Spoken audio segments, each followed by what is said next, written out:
Folks, Black Star Network is here.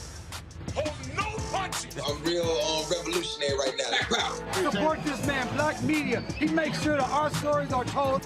Thank you for being the voice of Black America, Roland. Stay black. I love y'all. All momentum we have now, we have to keep this going. The video looks phenomenal. See, this difference between Black Star Network and Black-owned media and something like CNN. You can't be Black-owned media and be scared. It's time to be smart. Bring your eyeballs home. You dig?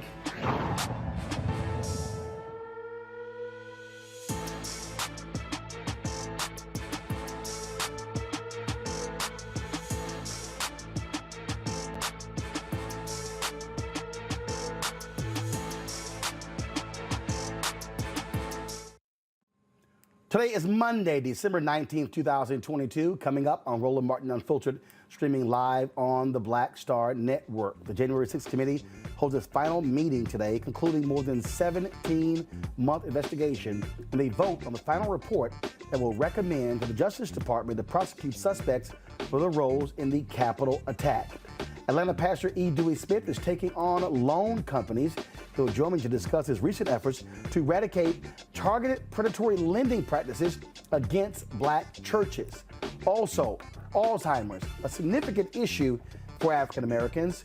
What can we do to actually watch out for it, and also how to care for people who have Alzheimer's? Singer Major talks about his new foundation and what he wants to do to inspire hope to millions across the country.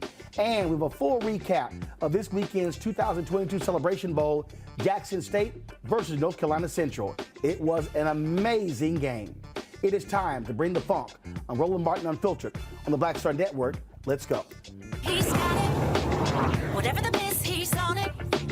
Whatever it is, he's got the scoop, the fact, the find. And when it breaks, he's right on time and it's rolling. Best believe he's knowing.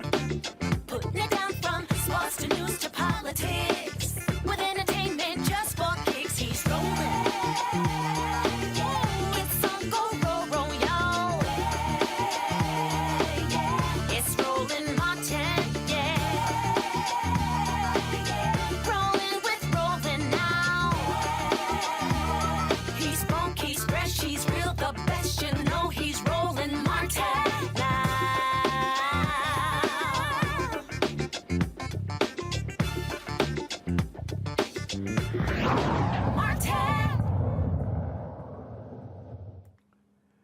Nearly 2 years removed from the violent attack on the U.S. Capitol, the House Select Committee tasked with finding out exactly what happened is about to show its hand. The committee held its final hearing today. Here is a recap. The chair recognizes the gentleman from Maryland, Mr. Raskin, for an opening statement. Thank you, Mr. Chairman, and I want to thank you for your extraordinary leadership of this committee. Generations to come will praise you and the Vice Chair for your unswerving devotion to the rule of law. Several months ago, you tasked several of our members in a subcommittee with bringing recommendations to the full committee about potential referrals to the Department of Justice and other authorities based on evidence of criminal and civil offenses that has come to our attention over the course of our investigation. We are now prepared to share those recommendations today. Mr. Chairman, let me begin with some relevant background considerations to our criminal referrals. The dangerous assault on American constitutional democracy that took place on January 6, 2021 consists of hundreds of individual criminal offenses. Most such crimes are already being prosecuted by the Department of Justice. We proposed to the committee advancing referrals where the gravity of the specific offense, the severity of its actual harm, and the centrality of the offender to the overall design of the unlawful scheme to overthrow the election compel us to speak. Ours is not a system of justice where foot soldiers go to jail and the masterminds and ringleaders get a free pass. Mr. Chairman, as you know, our committee had the opportunity last spring to present much of our evidence to a federal judge, something that distinguishes our investigation from any other congressional investigation I can recall.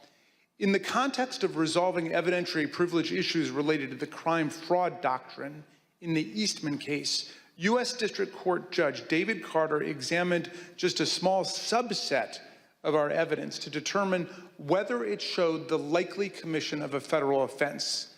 The judge concluded that both former President Donald Trump and John Eastman likely violated 2 federal criminal statutes. This is the starting point for our analysis today. The first criminal statute we invoke for referral, therefore, is Title 18, Section 1512C, which makes it unlawful for anyone to corruptly obstruct, influence, or impede any official proceeding of the United States government. We believe that the evidence described by my colleagues today and assembled throughout our hearings warrants a criminal referral of former President Donald J. Trump, John Eastman, and others for violations of this statute.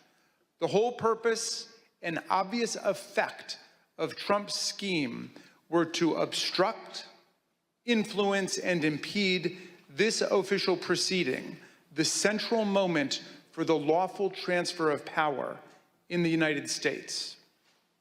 Second, we believe that there is more than sufficient evidence to refer former President Donald J. Trump, John Eastman, and others for violating Title 18, Section 371. This statute makes it a crime to conspire to defraud the United States.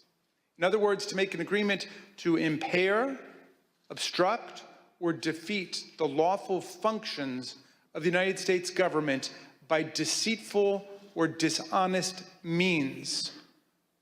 Former President Trump did not engage in a plan to defraud the United States acting alone. He entered into agreements, formal and informal, with several other individuals who assisted him with his criminal objectives.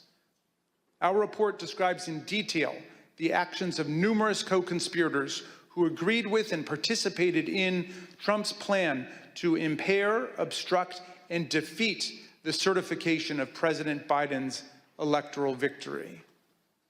That said, the subcommittee does not attempt to determine all of the potential participants in this conspiracy, as our understanding of the role of many individuals may be incomplete even today because they refuse to answer our questions. We trust that the Department of Justice will be able to form a far more complete picture through its own investigation. Third, we make a referral based on Title 18, Section 1001, which makes it unlawful to knowingly and willfully make materially false statements to the federal government. The evidence clearly suggests that President Trump conspired with others to submit slates of fake electors to Congress and the National Archives. We believe that this evidence we set forth in our report is more than sufficient for a criminal referral of former President Donald J. Trump and others in connection with this offense. As before, we don't try to determine all of the participants in this conspiracy, many of whom refuse to answer our questions while under oath. We trust that the Department of Justice will be able to form a more complete picture through its own investigation. The fourth and final statute we invoke for referral is Title 18, Section 2383. The statute applies to anyone who incites, assists, or engages in insurrection against the United States of America, and anyone who gives aid or comfort to an insurrection. An insurrection is a rebellion against the authority of the United States. It is a grave federal offense anchored in the Constitution itself, which repeatedly opposes insurrections and domestic violence, and indeed uses participation in insurrection by office holders as automatic grounds for disqualification from ever holding public office again at the federal or state level. Anyone who incites others to engage in rebelling, assists them in doing so, or gives aid and comfort to those engaged in insurrection is guilty of a federal crime. The committee believes that more than sufficient evidence exists for a criminal referral of former President Trump for assisting or aiding and comforting those at the Capitol who engaged in a violent attack on the United States. The committee has developed significant evidence that President Trump intended to disrupt, the peaceful transition of power under our Constitution. The President has an affirmative and primary constitutional duty to act to take care that the laws be faithfully executed. Nothing could be a greater betrayal of this duty than to assist in insurrection against the constitutional order. The complete factual basis for this referral is set forth in detail throughout our report. These are not the only statutes that are potentially relevant to President Trump's conduct related to the 2020 election. Depending on evidence developed by the Department of Justice, the President's actions could certainly trigger other criminal violations. Nor are President Trump and his immediate team the only people identified for referrals in our report. As part of our investigation, we asked multiple members of Congress to speak with us about issues critical to our understanding of this attack on the 2020 election and our system of constitutional democracy. None agreed to provide that essential information. As a result, we took the significant step of issuing them subpoenas based on the volume of information particular members possessed about one or more parts of President Trump's plans to overturn the election. None of the subpoenaed members complied, and we are now referring 4 members of Congress for appropriate sanction by the House Ethics Committee for failure to comply with lawful subpoenas. Mr. Chairman, we understand the gravity of each and every referral we are making today, just as we understand the magnitude of the crime against democracy that we describe in our report. But we have gone where the facts and the law lead us, and inescapably, they lead us here. Accordingly, Mr. Chairman, in light of these facts, I ask unanimous consent that the chairman be directed to transmit to the United States Department of Justice relevant Select Committee records in furtherance of these criminal referrals. Without objection, so ordered. Thank you, Mr. Chairman. I now yield back. Gentleman yields back. Pursuant to notice, I now call up Select Committee's final report pursuant to Section 4A of House Resolution 503. The clerk shall designate the report. Final report of the Select Committee to investigate the January 6th attack on the United States Capitol. Without objection, the report will be considered read and open to amendment at this point. I now recognize the gentlewoman from Virginia, Ms. Luria, for a motion. Mr. Chairman, I move that the committee favorably report to the House the Select Committee's final report, which includes the committee's legislative recommendations and criminal referrals of Donald J. Trump and others, pursuant to Section 4A of House Resolution 503. The question is on the motion to favorably report to the House. Those in favor say aye. Aye. Those opposed, no. In the opinion of the chair, the ayes have it. Mr. Chairman, I request a recorded vote. A recorded vote is requested. The clerk will call the roll. Ms. Cheney? Aye. Ms. Cheney, aye. Ms. Lofgren? Aye. Ms. Lofgren, aye. Mr. Schiff? Aye. Mr. Schiff, aye. Mr. Aguilar? Aye. Mr. Aguilar, aye. Mrs. Murphy? Aye. Mrs. Murphy, aye. Mr. Raskin? Aye. Mr. Raskin, aye. Mrs. Luria? Aye. Mrs. Luria, aye. Mr. Kinzinger? Kinzinger, aye. Mr. Kinzinger, aye. How is the chair recorded? Mr. Chairman, you are not recorded. Chair votes aye. Mr. Chairman, aye. The clerk will report the vote. Mr. Chairman, on this vote, there are 9 ayes and 0 noes. The motion is agreed to. Without objection, a motion to reconsider is laid on the table. Without objection, staff is authorized to make any necessary technical or conforming changes to the report to reflect the actions of the committee. The chair requests those in the hearing room remain seated until the Capitol Police have escorted members from the room. There being no further business, without objection, the Select Committee stands adjourned. All right, folks, time to go to a break. We come back on Roland Martin Unfiltered. We'll talk about black churches being targeted with predatory loans as well as nefarious bond companies. We'll talk with Pastor Dewey Smith. You don't want to miss our conversation. Don't forget to support the Black Star Network. Download our app, available on all platforms: Apple phone, Android phone, Apple TV, Android TV, Roku, Amazon Fire TV, Xbox One, Samsung Smart TV. Also, support us in what we do by joining our Bring the Funk fan club. Every dollar you give goes to support this show, and so we appreciate all of you. We got to get 2,000 people contributing at least $50 this month to hit our goal. We've got some amazing things coming down the pipeline, our 24-hour streaming channel, all of those different things, folks. So your support absolutely matters. Send your check and money orders to P.O. Box 57196, Washington, D.C. 20037-0196. Cash App, $RM Unfiltered. PayPal, R Martin Unfiltered. Venmo, RM Unfiltered. Zelle is Roland at RolandSMartin.com. Roland at RolandMartinUnfiltered.com. And don't forget to get a copy of my book, White Fear: How the Browning of America is Making White Folks Lose Their Minds. Available on all platforms, all stores, Amazon, Barnes & Noble, Target. Also, download your copy from Audible. I'll be right back.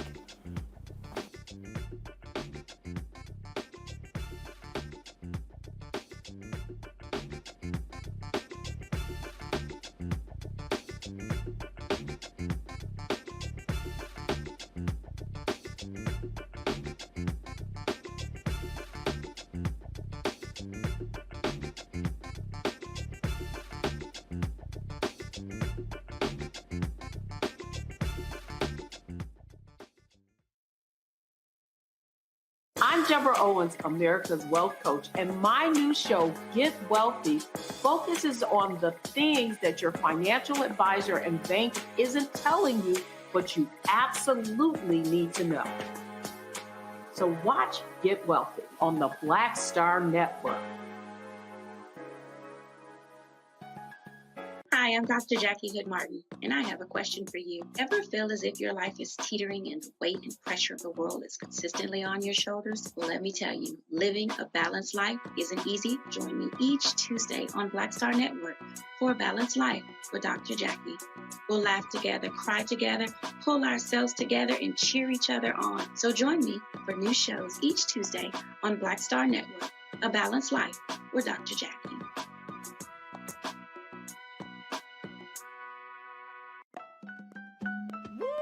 We're all impacted by the culture, whether we know it or not. From politics to music and entertainment, it's a huge part of our lives, and we're going to talk about it every day right here on The Culture with me, Faraji Muhammad, only on the Black Star Network.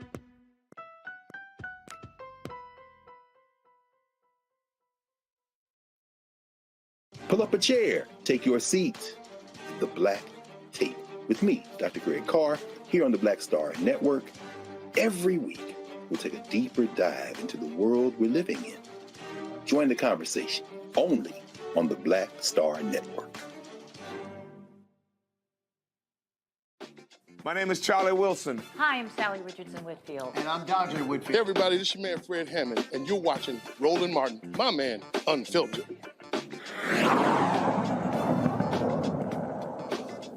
There's a pattern of banks and businesses defrauding black churches. One Atlanta pastor has filed a civil lawsuit that names numerous parties who participated in a national predatory lending scheme targeting several black churches throughout the U.S. I talked with Pastor Dewey Smith, pastor of the House of Hope in Atlanta, about this issue. So, Pastor Smith, tell me about this initiative as well to these churches. And first of all, let's walk through the problem. You're laying out that the churches are being targeted when it comes to predatory lending?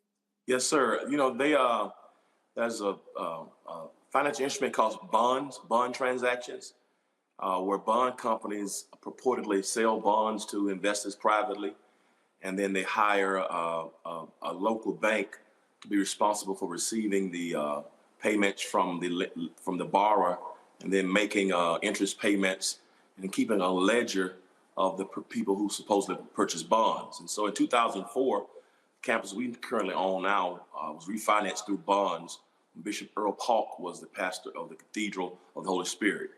And we purchased the campus in 2009, but the purchase was contingent upon us assuming their bond transaction, which was the only way we could assume it. And now we've discovered recently, after paying $17 million in 13 years, that the bonds were never sold in 2004, licensed, registered, or authenticated. And we've also discovered recently, we only found out because the vice president of the bank in Amarillo, Texas, was fired and banned from banking permanently by the Texas Department of Banking.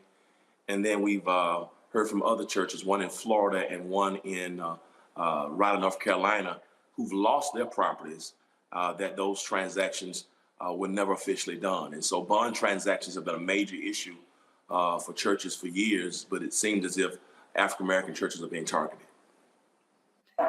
And so I guess what jumps out here, and a lot of this has to do with expertise, has to do with not really understanding these financial instruments. And then what happens is having trusted voices come to them and assuring them everything is okay. And then folks go, okay, well, I trust this person. They're a Christian, they're a member, or they may be a fellow pastor, so let's go with it. Yeah, I think you're exactly right. In our case dealt with forgery of the initial documents. And so there's a RICO charge against the bank, the bond company, about 20 defendants in our case. I mean, theft by deception, theft by forgery, racketeer, influence, corrupt organizations. So ours is a little more intense. But in a case like Dr. H. Beecher Hicks, who was one of my mentors growing up, Metropolitan Baptist Church in Washington, D.C., they had a similar issue with the bond company. And I'm not sure was malfeasance involved, but I do know that the instrument is incredibly tricky. And if you don't have a bond attorney and people who have the correct expertise in it, then it could lead to some very adverse consequences. So sometimes it is a matter of not having the right people aboard, but then sometimes the documents can be forged and misplaced and swapped out at closing. And so it can be very, very tricky. And it's gotten the best of people, from Enron to Michael Milken to athletes. It happens all the time with investors. Have you lined up bond experts to say to any church, hey, if anyone approaches you or you're considering this, use these people. We've already vetted them. They know what's going on. Absolutely. And we've been in contact with the NAACP and, of course, the SCLC and a few other organizations to kind of put together a conference and put together a checklist. So when it happens, we would know what to do. But what is also interesting is that most of the bond companies are now all of a sudden leaving the bond industry. We've received a myriad of calls from other bond companies who are not involved, trying to negotiate this, come to some type of settlement, because it's a real stain on the industry. And so we want to do all we can to empower people, and also encourage some to even consider doing a class action lawsuit. But there are a few companies that have a history of doing this to churches, particularly African-American churches, and we want to just put all the information out there so they can go back through the documents and even talk to the SEC, because the bond company that we're involved with, the license was terminated by the SEC. They were banned and expelled by FINRA. Also, they were sanctioned by the FDIC. And so a lot of this information we should have known a few years ago when the sanctions happened, but those federal agencies never reach out to the people who've been harmed by it to let them know that malfeasance has taken place. So I think there's some culpability there as well with the federal agencies for not sharing information. I think back to, there's so many stories. I think back to Pastor Kirby John Caldwell, what happened there with those Chinese bonds, and he's now in federal prison. I think back to, and to your point, this can be devastating because folks have lost churches. You mentioned Pastor H. Beecher Hicks, and one of the things that, of course, they eventually left that location and then moved out to Largo, Maryland. And it's devastating because you have people who have given, who have tithed, who have had offerings, and this is Black-owned property, and then all of a sudden it's gone because of one of these things. Absolutely, it's tragic because I think a lot of times it's predatory in the sense that sometimes traditional loans, when banks were kind of pulling away from lending to churches, you can get more money, and the underwriting process is a little easier in terms of bond transactions. And so sometimes, people can have the situations where you bite off more than you can chew. They have all types of covenants and restrictions within the bond indentures where they can call the loan in at any time. And so it just can create a plethora of problems, and it's heartbreaking to see it happening. And I just, we assumed that ours was legitimate. We assumed that with the bond transaction and the indenture was solid, and it had been in place for 5 years. And I look back now to ask ourselves, and our team has, because we had two attorneys involved in the initial transaction, but that was no way we could have caught forged documents at that time. And so it just now we know what to ask for, and we just want to share that. And we're encouraging a few other churches to institute a class action lawsuit. One church is the African church that's in Raleigh, North Carolina, and the other church is in Orlando, Florida. They lost the building, and now they're having to rent the building back from the people who foreclosed on them. Wow. Lost everything. It's just, it's sick, and it's evil, it's diabolic, and it's predatory. And this is, one of the things that I've done a number of commentaries, and I was talking about HBCUs and contracts and expertise. And I've really said this about a lot of our Black institutions, that when we are moving in areas that is out of the norm, it really is vital to have subject matter expertise. So you can have an attorney, but the question is that their particular expertise? There are real estate attorneys. There are tax attorneys. There are, as you said, there are bond attorneys. And I think a lot of times, a lot of us just assume that, well, a so-and-so can handle this when in fact they can. Reverend Floyd Flake also told me once, he said, hey, when we first started doing deals, with banks, he said, I would bring I would bring various deacons. He said, when we started doing transactions that were 20, 30, 40, $50 million, he said, I needed folk on my side of the table who spoke the exact same language as people on the other side of the table, so they understood, we knew what was going on. And so that expertise is so vital, and it's going to cost you, but it's going to cost you a lot more if you don't have the expertise on the front end. It's funny you mentioned HBCUs, because I found out that the bank that's involved in this situation with us, who's been trying to resolve it actually, the best to their ability, they're actually one of the banks for Shaw University there in North Carolina now. And it just made me wonder, I know it's a different type of lending, and that ours is a bond transaction, but the fact that they handle, I think, a lot of student loans for Shaw University, and it just made me wonder, are those things above board as well? Because this bank has a history of issues and a history of malfeasance, where the president and the vice president both have been fired from the bank in the past few years. And so it just made me wonder again, are all the I's been dotted and T's been crossed? We have an HBCU renaissance, which is a beautiful thing, but you're exactly correct. If we don't have the expertise at the table, to people who know the lingo, know the tricks, and that would have the protection there, because we didn't have a bond attorney. We had a transactional attorney and a real estate attorney who were very, very solid. And again, there's no way they could have caught forgery. So I will say that. But there are a few other things now that we know that they could have looked for that could have possibly brought us to this conclusion sooner. But ours was a very, very tricky and deviant transaction, and criminal. And so ours was a little different, but again, you have to have the right people in place who know how to ask the right questions. So moving forward with this national effort, what is it going to look like? And then what are y'all planning on, traveling the country? You're looking at having webinars, really, how are you going to be, frankly, teaching and educating other churches and pastors about this very issue? That's a great question. We're looking to have our first webinar in January, and we have one of the gurus in terms of church finance, a guy whose name is Ken Lewis of CH Advisory Group. Met him 10 years ago at a conference, at one of Bishop Jake's conferences, and he's been probably one of the leading guys in terms of banking and loan underwriting for churches, with the familiarity and a dexterity with traditional loans and bond transactions. So we brought him in and a couple other bond attorneys, one of the best bond attorneys in the nation, who's done it for about 38 years. And so just to help people kind of vet through it, to give a checklist.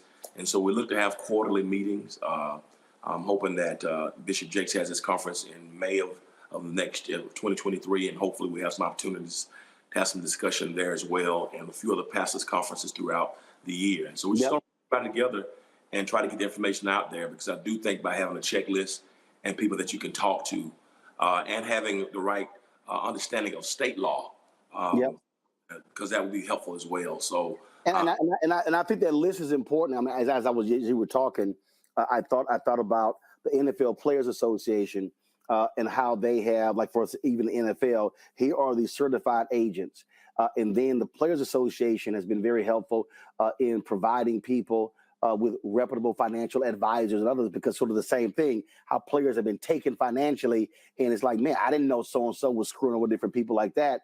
But being able to say, hey, here are people who have been vetted, who are trusted. So if you're looking for it, here's sort of a list of people who you can call from. Roland, one of the bit is I'm glad.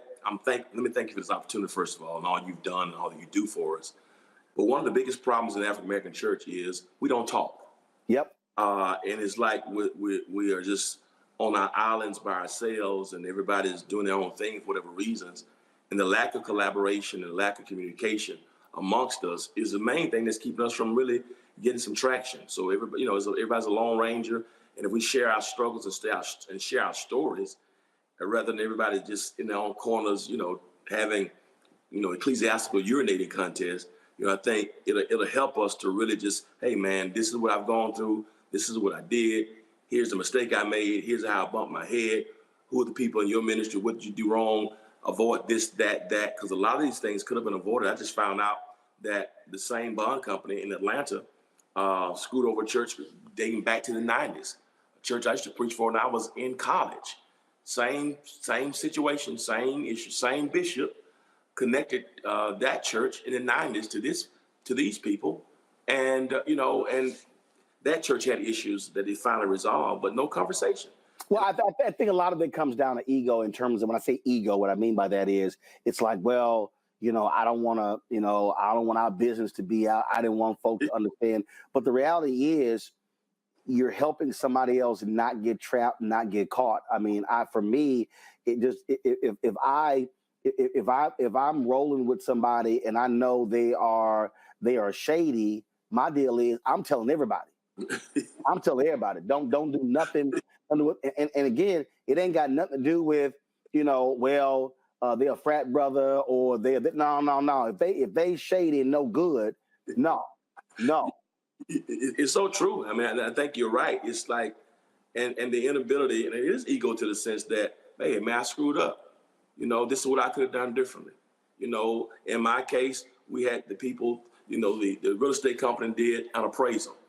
Well, they used a 5-year-old appraisal on the property in 2009 when the economy had tanked. They put a new cover sheet to make the 2004 appraisal like it was 2009 appraisal. Well, I accepted it at face value. Well, it's forgery now, but at the end of the day, I should have done my own appraisal. You know what I mean? So things that I should have had our own bond attorney. So things like that. They told us they had certain certificates of occupancy. They provided us with documentation of that. Only found out that was forged as well. So things that I could have looked for and things I saw, I bumped my head. So it's like, I just stand before the church, say, hey, this is what happened, church. Here are the facts. Let the attorneys talk. Here's our board of directors. Here's what we are. Here's what we did. We bumped our heads. Here's what we spent. Here's what we're going after. And just once I got that off of my chest, now I don't have to be embarrassed or ashamed. Right. What was right, and be transparent with the people. And I think we got to do the same with each other. But we act as if we got all the answers. And sometimes I think the other piece for pastors is, as you said about Pastor Flakes, listen, most of us, we preach and we teach. We're not attorneys, we're not CPAs, we're not accountants, we're not contractors. So, man, you know, how are we going to lead a building project of $20 million and we've never built a doghouse? I mean, so surround yourself with people. It doesn't make you weak because you don't have the expertise around you. Well, absolutely. So this is great.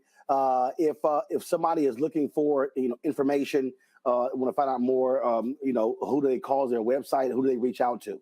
Yeah, they can send me a message on edeweysmith.org, and we'll send it to the appropriate people. Kenneth Lewis of CH Advisory Group is leading our charge, along with Derek Williams and a few others. And so I have a good team who's going to be leading this process. And of course, we've already contacted the NAACP and a few others who's going to be up front as well. And so just send me a message, edeweysmith.org, and we'll get information out and look forward to our first webinar in January.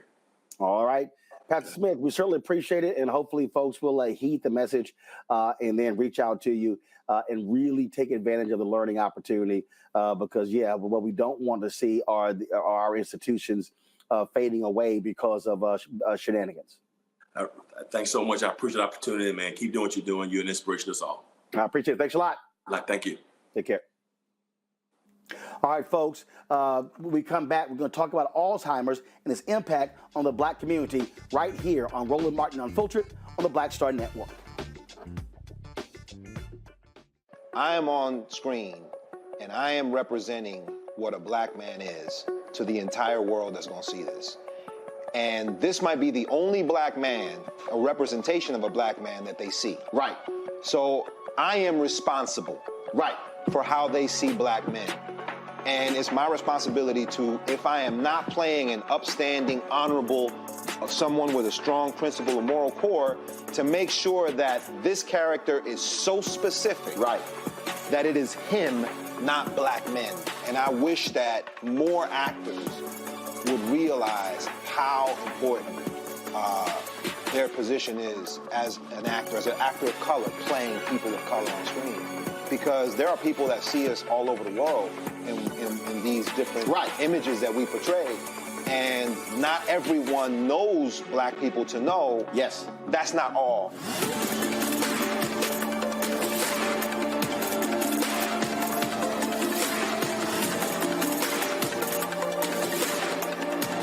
I'm Deborah Owens, America's Wealth Coach, and my new show, Get Wealthy, focuses on the things that your financial advisor and bank isn't telling you, but you absolutely need to know. So watch Get Wealthy on the Black Star Network.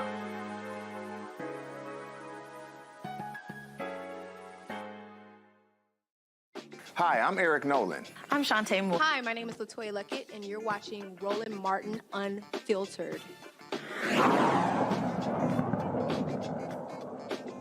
Older African Americans are twice as likely as older whites to have Alzheimer's or another form of dementia. 23.1% of Black Americans ages 70 and older are living with Alzheimer's. It is a silent epidemic in the Black community. Joining me now to discuss is Dr. Tamiko McGee-Rogers, the Associate Director for Recruitment and Strategic Initiatives at Global Alzheimer's Platform Foundation. Tamiko, when we think about Alzheimer's, it is very, very difficult on so many people, especially the family members who have to care someone. Man, I know so many people who've had to do that. You think about early onset Alzheimer's as well. I think about B. Smith, think about Dr. Charles Ogletree, folks who are relatively young. And so we still are in a conundrum to understand where it comes from, how it even develops, how to even recognize it. Yes, we are. And thank you. I want to thank you so much, Roland, for having me on your show. You're doing so much for the Black community, so thank you. But you raise a very important question. There's so much more that we need to learn about Alzheimer's disease. And the reason why I'm here too is just to inform people we can learn more by participation in clinical trials. African Americans are 35% less likely to receive a diagnosis, but Alzheimer's disease affects Black people as twice as likely compared to non-Hispanic whites. So it's so important that we get involved in research and clinical trials to ensure that treatment works for everyone and not just one population. So that's so why are we impacted more than anybody else? Do we know? Yeah, we have looked at it. Some people, researchers have seen diet, right? Diet plays a big part of it. Genetics, right? Our genetics play a big role. And then just also, I can also just give you some information. We do some healthy brain promotion. And some of the things we encourage people to do is get sleep, get enough sleep, right? Exercise, right? Try to address your stress, your level of stress. That has a lot to do with cognitive decline and memory loss. So it's things that we can do to prevent it. But unfortunately, in the African-American community, it's more prevalent. And we just need to do things to address those, as I said, diet, exercise, and sleeping better. And so what do we look for? We hear these examples all the time. Oh, folks, they begin to forget things, but a lot of us actually do that. So, and then in what age? Because when you think about the early onset, a lot of people thought before that was really, 70 plus, but you're hearing more and more cases of people in their early 60s getting Alzheimer's. Yes. So you raised a good question. Thank you, Roland, for that question. So I just want to reiterate, we all lose our keys, right? I know the other day I lost my keys. Where are my keys? But the distinction for Alzheimer's disease and when there's a problem is when you lose your keys, but then you see your keys and you look at them and you don't know what to do with them. You don't know that they're used to drive a car. Or you lose that remote and you find it, but you don't know the remote is used to turn on the TV, right? It's when it becomes and it impacts our daily life, our activities of daily life, and it affects our routines, our daily routine. And that's when we say, if you have any concerns about your loved one, or if you have some memory concerns, especially with the holidays coming around, right, is to reach out to your healthcare provider, or your family member, the family member can reach out to the healthcare provider on their behalf. And then also possibly consider clinical trial participation, because there is hope and there's a way, and that can help us to find a possible cure and treatment for Alzheimer's disease. You mentioned participating in clinical trials. If there's somebody out there who would love to do that, how do they do it? Yes, there's so many ways. So you can also first go to your healthcare provider. They will be able to provide information about open clinical trials that are recruiting currently. And then also we do have a website. It's called the Global ALZ, ALZ platform.org/volunteer.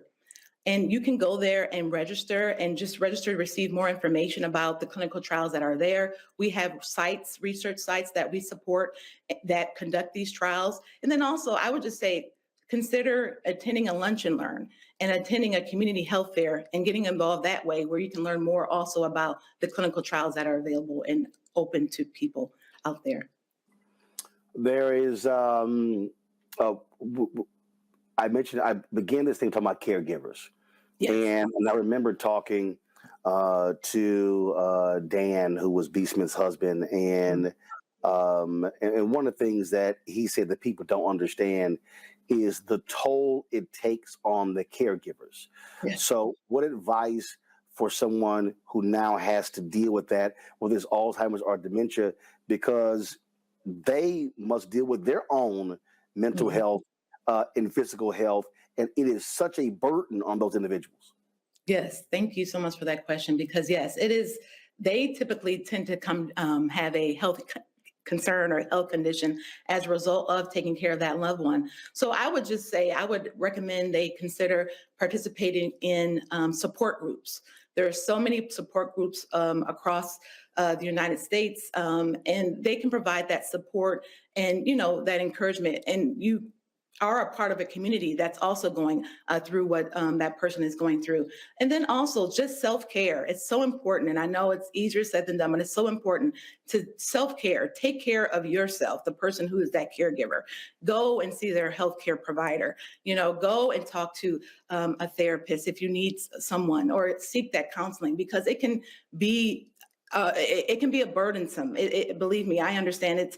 I've also had loved ones affected by Alzheimer's, and it can totally affect that caregiver's life and have greatly impact their life. So I would just say it's important to get self-care. Remember, put yourself first too, and then also be a part of those support groups, and then reach out to your healthcare provider if you have any issues or concerns about your own health. All right, then. Well, Doc, we certainly appreciate it. Where can people go to get more information?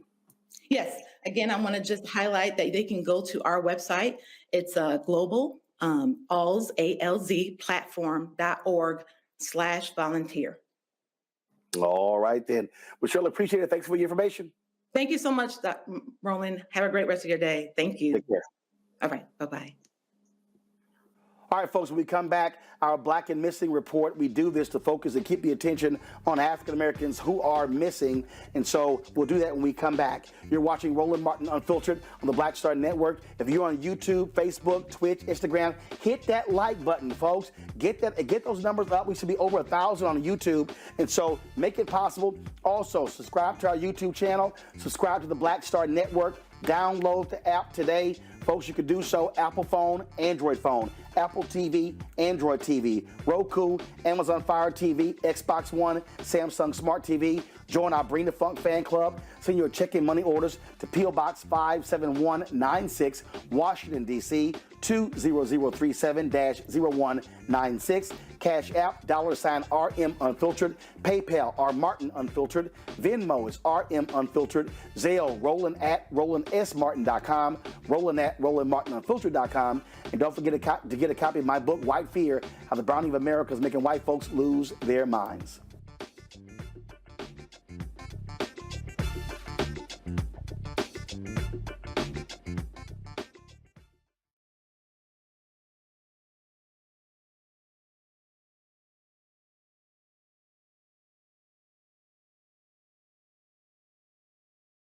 It's time to be smart. Roland Martin's doing this every day. Oh, no punches! Thank you, Roland Martin, for always giving voice to the issues. Look for Roland Martin in the whirlwind, to quote Marcus Garvey again. The video looks phenomenal, so I'm really excited to see it on my big screen. Support this man, Black Media. He makes sure that our stories are told. See, this difference between Black Star Network and Black-owned media and something like CNN. I got to defer to the brilliance of Dr. Carr and to the brilliance of the Black Star Network. I am rolling with Roland all the way. Honored to be on a show that you own. A black man owns the show. Folks, Black Star Network is here. I'm real revolutionary right now. Roland was amazing on there. Stay black. I love y'all. I can't commend you enough about this platform that you've created for us to be able to share who we are, what we're doing in the world, and the impact that we're having. Let's be smart. Bring your eyeballs home. You can't be Black-owned media and be scared. You dig?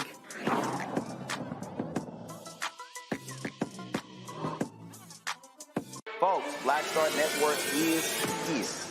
Oh, no punches! I'm real revolutionary right now. Support this man, Black Media. He makes sure that our stories are told. Thank you for being the voice of Black America, Roland. Stay black. I love y'all. All momentum we have now, we have to keep this going. The video looks phenomenal. See, this difference between Black Star Network and Black-owned media and something like CNN. You can't be Black-owned media and be scared. It's time to be smart. Bring your eyeballs home. You dig?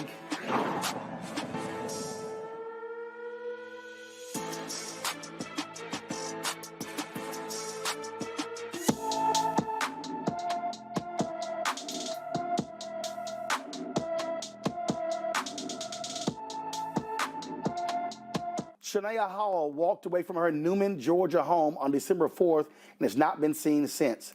The 17-year-old is 5 feet 7 inches tall, weighs 175 pounds with black hair and brown eyes. Anyone with information about Shania Hall should call the Newman, Georgia Police Department at 770-254-2355, 770-254-2355. An Alabama inmate was cooked to death in an overheated prison cell. A federal lawsuit was filed over the death of Thomas Lee Rutledge. It took place 2 years ago at the William E. Donaldson Correctional Facility in an overheated prison cell. The lawsuit alleges the prison knew that the heating system was broken, causing the heater to overheat cells throughout the prison. The night Rutledge died, correctional officers did not aid Rutledge at all, sitting with his face pressed to his window, trying to breathe in some cold air. And the prison knew the heating system was broken, and other men died from extreme heat due to the broken heater. Let's go to Georgia, where a former Atlanta police officer has been indicted in the 2019 shooting death of Jimmy Atchison. Last week, former Atlanta police officer Sung Kim was indicted on charges of felony murder, involuntary manslaughter, and violation of oath by a public officer in connection with the 2019 shooting death of Jimmy Atchison. It's not clear if Kim, who retired from the Atlanta Police Department, has an attorney, but again, we'll have the details when we get more information. A jury acquits a Washington State sheriff for chasing and harassing a black newspaper delivery man. Pierce County Sheriff Ed Troyer was found not guilty of misdemeanor false reporting charges related to a confrontation with a black newspaper carrier in 2021. Troyer was accused of calling 911 to report that Cedric Alzheimer, a black newspaper carrier, threatened to kill him in January of 2021. Now, he made the call after following Alzheimer around the neighborhood in his vehicle. About 40 officers responded to the scene. Again, the jury found him not guilty. A Michigan man pleaded guilty to threatening Black Lives Matter supporters at multiple Starbucks. Kenneth Pylon, a Michigan eye doctor, pleaded guilty in federal district court to willfully intimidating and attempting to discourage citizens from engaging in lawful speech and protest in support of Black Lives Matter. Pylon threatened to kill black people at 9 local Starbucks using a racial slur to refer to his intended victims. He also left nooses in parking lots over 2 months in 2020. He will be sentenced on March 23rd of next year. Folks, a man in California, a white man, is charged with a felony for shooting an unarmed black man at an Airbnb. Mark Waters of San Jose was charged with felony assault with a semi-automatic firearm, resulting in significant bodily injury for an incident that took place in October. Waters shot the unidentified, unarmed 21-year-old black man because he was renting an Airbnb in his neighborhood. Waters confronted the unarmed man with a handgun and shot him in the leg as he ran for safety. Waters could be charged with a possible hate crime. And folks, Harvard University names Claudine Gay as the 30th university president. Gay is a widely admired higher education leader and distinguished scholar of democracy and political participation. She has served as the Edgerly Family Dean of Harvard's Faculty of Arts and Sciences since 2015. Gay received her PhD from Harvard in political science, where she won the Toppin Prize for Best Dissertation in Political Science. As a quantitative social scientist, Gay served as an assistant professor and then a tenured associate professor at Stanford before being recruited to Harvard in 2006 as a professor of government. All right, folks, time for us to go to a break. When we come back, we'll talk to Major, the singer Major, about his initiative to bring hope to millions through his foundation. You're watching Roland Martin Unfiltered right here on the Black Star Network. Martin, and I have a question for you. Ever feel as if your life is teetering and the weight and pressure of the world is consistently on your shoulders? Well, let me tell you, living a balanced life isn't easy. Join me each Tuesday on Black Star Network for A Balanced Life with Dr. Jackie. We'll laugh together, cry together, pull ourselves together, and cheer each other on. So join me for new shows each Tuesday on Black Star Network, A Balanced Life with Dr. Jackie.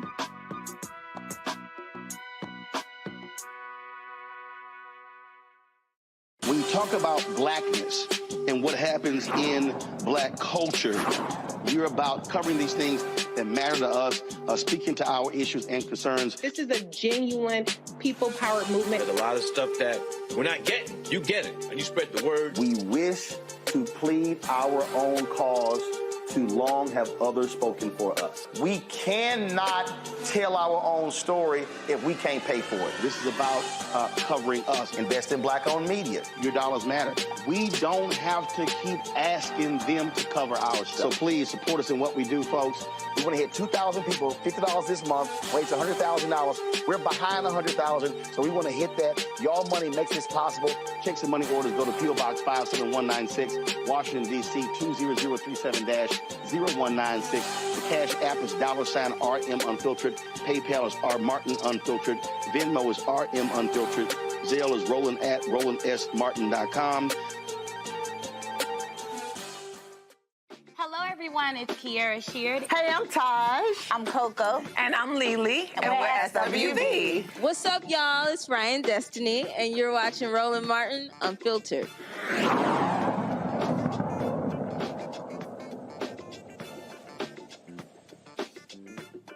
Folks, so we were at Operation Hope Global Hope Forum. Had a chance to sit down and talk with my frat brother, the singer Major, about his new foundation, what they want to accomplish, what they want to achieve by inspiring people and giving them hope all across the country.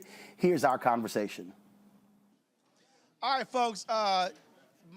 Y'all, he had the audacity to send me some damn talking points. You're welcome, Roland. As if I actually read talking points. I don't. You're welcome, Roland. I don't. So, so I guess he figured, folk don't know. So he wanted to sit. What you want me to read this stuff? Listen, Roland, I just wanted to give you reference points. Just no, man. I got it. I mean, I think you're a brilliant man, but Grammy nominated. Soul Train awards, which I'm still confused how you have a Soul Train awards but no Soul Train show. I'm just saying. Well, they still have the awards because it's all about honoring the music of soul, the black experience. But I would love but it's the Soul Train Awards, which is tied to the show because the show. I would love to see the Soul show Train. again. Yeah. You're right. Why? Because you always want to be more Soul Train dancer. Because I can hurt them. I can hurt you. Open that line up, bruh. I'm mean with it, Doc. With what? Tell the people who you're interviewing, Roland, just in case. Ladies and gentlemen, 7 Image Award nominations. Did you ever win? Bro, no, not yet. Oh, that's why you minor. Listen, until that win. Right. So I'm hoping we have 'cause all I see are nominations. Oh, so did you win a Soul Train Award? I'm heavily nominated, bro. Right. I need to win something. You like the Susan Lucci of music. Can you cross me over? Can you tell the people? I got 4 Image Awards. You do, and guess guess what? I've been nominated like 9, 10 times, but I got 4. But I need you to understand this. I voted for you. Smart man. So did you vote for me? Probably not. Ladies and gentlemen, this is Roland Martin. I haven't even voted. Live. No, I'm talking about in the past. No, I've never voted. Because remember they just changed it. Yeah. For the longest, only members could vote. You're not a member? Okay, when you're a journalist, because I'm covering the group. No, you're not a member? Because I'm covering the group. That doesn't matter. No, it does. Be a member. No. How do you stand as a member of Alpha Phi Alpha Fraternity Incorporated? Hey, because listen, without also being a member. No. Of the NAACP. No, because is it a conflict of interest? That's why if you just listen. But wouldn't Alpha be the same if our morals are aligned? No, because I'm not actually covering Alpha on a regular basis. Got it. So because I've actually covered the NAACP. Make it make sense. No, I'm trying to tell you, that's what it is. I mean, they've tried. So that was part of the deal there. So you sort of have that conflict. Understood. And so yeah. Yeah. So that was the reason why. Okay. And so it was only in the past couple of years when they opened it up to the nation at large, where you don't have to be a member to vote on the Image Awards. Absolutely. And so now I can vote for you and hopefully get you a damn Image Award. Yeah, because this will be the 8th nomination. Because you have a lot of the certificates. Bro. So many. Like, your mantle has, you frame, like for me, I got the certificates. I don't even know where I put them. They mail it to you, and I'm like, okay, there it is. I just don't, But I'll tell you what I do have. Yes. I have a platinum certified song, a love song that has taken me all over the world. If you heard it, you heard it. If you know it, you know it. What is it? This is why I love you. You're welcome. And that's right. That's right. Clear that because that's right. I got the publishing. That's right. But I just wanted to. Nah, but for real, that's one plaque I do have. There you go. That's a there you go. plaque. There you go. In there, bro. There you go. Well, see, guys, I used to always mess with Anthony Anderson because prior to Blackish, Anthony probably was the most nominated, had never won an Image Award person.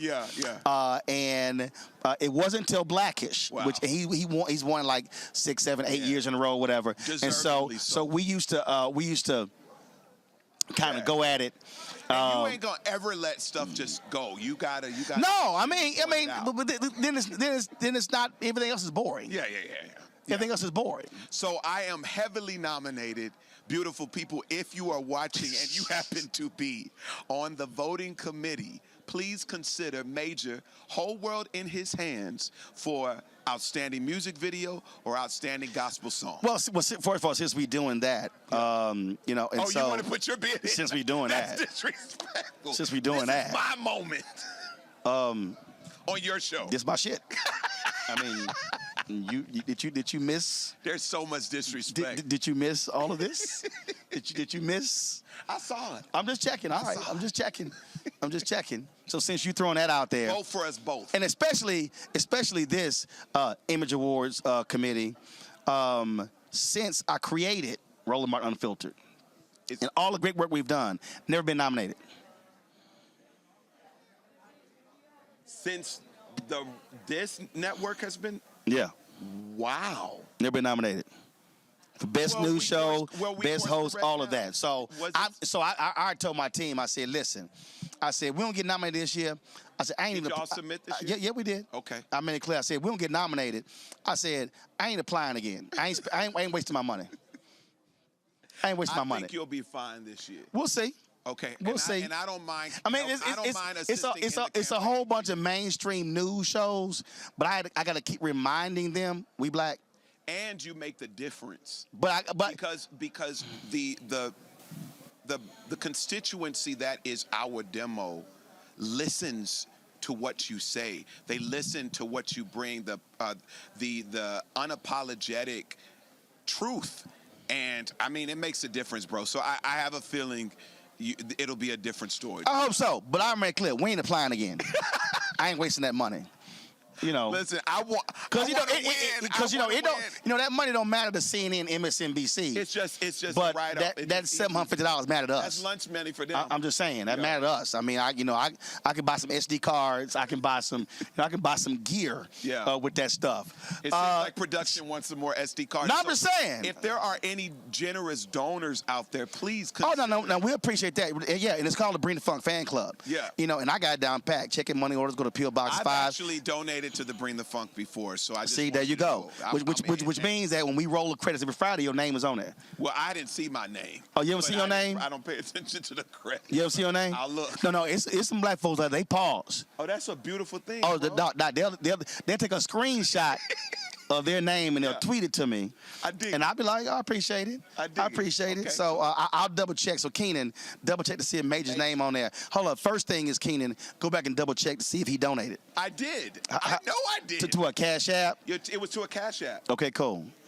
And is somebody checking that? It was a Cash App. Right no, I can check right now. So let me check right now. Let me check right now. Let me see if Major Johnson Finley. Okay, a Cash App and absolutely because it come to my email. It come to my email. So I'm just. It is absolutely there. Cash App Major. And it was also what you say? You said Johnson Major Finley. Johnson Finley. That's your government name? That's government. Okay. And it was also during the time because something happened. Was it one of Yes, Major Johnson Finley, y'all, donated to the Bring the Funk. I told you, my research is impeccable.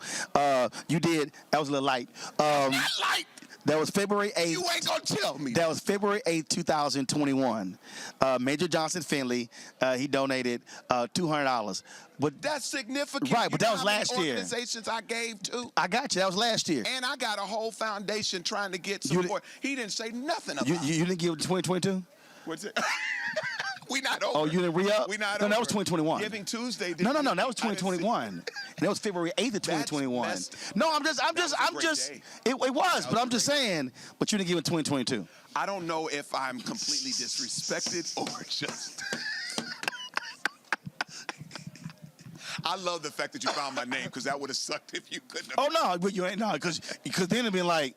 I'd be like. I press send. Because when somebody tell me they give, the email come to me. I love that. That's the thing about you. I ain't got to call nobody and say, hey, run his name. A fact check. Oh, I check on the spot. Fake news. No, I check on the spot. So when somebody say they claim I gave. What was it? Venmo, Zelle, PayPal. I can check all of them. This is disrespectful, and I'm so glad my name was found. All right. So let's talk about. Okay, so you mentioned your new song. Y'all, please get this boy an Image Award, please, please. Okay. So let's talk about the foundation. What you're doing with it. So I'm looking here. I read this real quick. I thought it become a dope dealer. It said today. It said hope a hope dealer. I'm sorry. It was like I was Got like hope on my hat. Wait a minute. That's where I went. Okay. But it's a play on. I thought that was a John Hope Bryant hat. No, this is the Major Hope Foundation. Okay, got you. The crazy thing is, just to bring it full circle.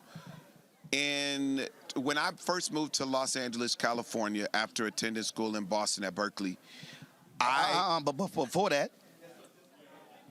Houston, Texas. You know, we Texas born and raised. All right, there you go. We're kind of family, so it's hilarious because his in-laws are my people, and yeah. So whatever. Anyway. I get to LA and I connect with an endeavor that wanted me to sing for Jeff Franklin, the creator of the TV show Full House. Got it. And this man has so much money. The estate was brilliant. And they talk about proceeds are going to Operation Hope. And I'm like, what is Operation Hope? That's my thing. I talk about hope. Right. And so I did a little research, and I said, I'm going to connect with this organization soon. Fast forward to earlier this year, both myself, Stedman Graham, and John Hope Bryant were honored with an award for our commitment to community and service in our respective fields. And we talked. And it has been a connection and a bond ever since. He invited me here as the opening night's entertainment, as well as speaking on the panel about hope. And therein, we have Major Hope Foundation, which is my humanitarian commitment to amplifying hope in communities and people near and far. It's a beautiful venture. I'm nervous. I'm excited. And I'm just hopeful that this is going to impact and really connect the people. Yeah. And what do you want the foundation to do? How you will be touching the people? What will y'all be doing? So we have three tier programs. One includes the Major Hope Experience, which is where music and motivation intersect. So we do acoustic concerts where it incorporates actually my Major Hope album series, a spoken word album series of motivations and pep talks, as well as music.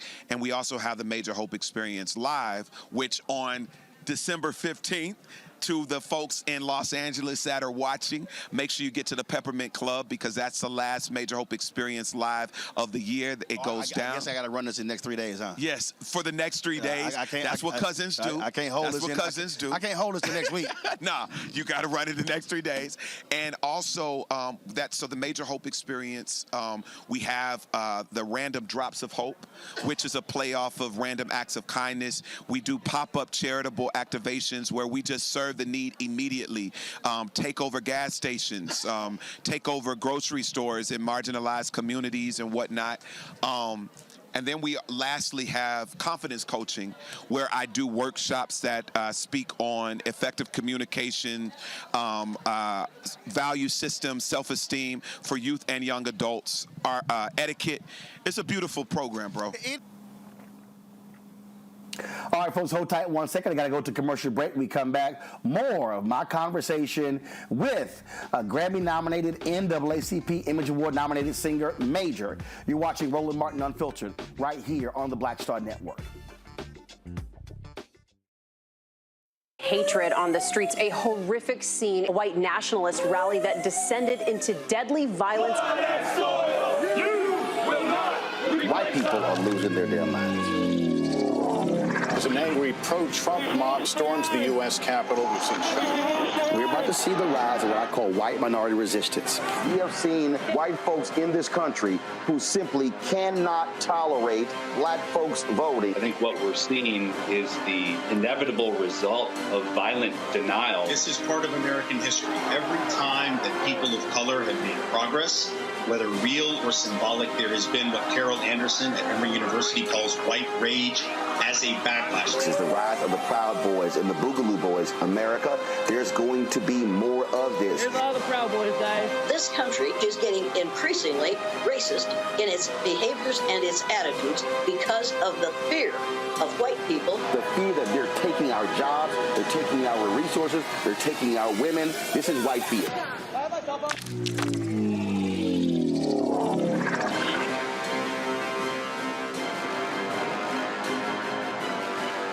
Hi, I'm Israel Houghton with Israel, a New Breed. What's up, what's up? I'm Dr. Ricky Dillard, the choir master. Hey, yo, Peace World, what's going on? It's the Love King of R&B, Raheem Devon, and you're watching Roland Martin, Unfiltered.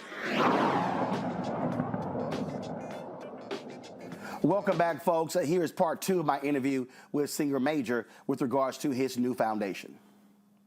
It's always interesting to me when I talk to people and folks will say, you know, I don't understand where you got your confidence from. And when you talk about the idea of self-esteem, and a lot of people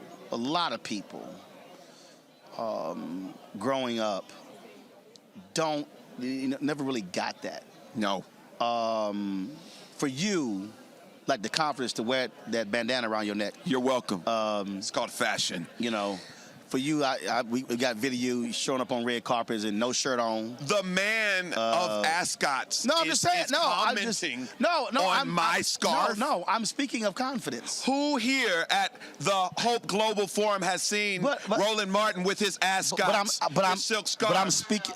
Yes. But I'm speaking of confidence. You should only be inspired. No, but I'm speaking of confidence. Yes, sir. Yes, sir.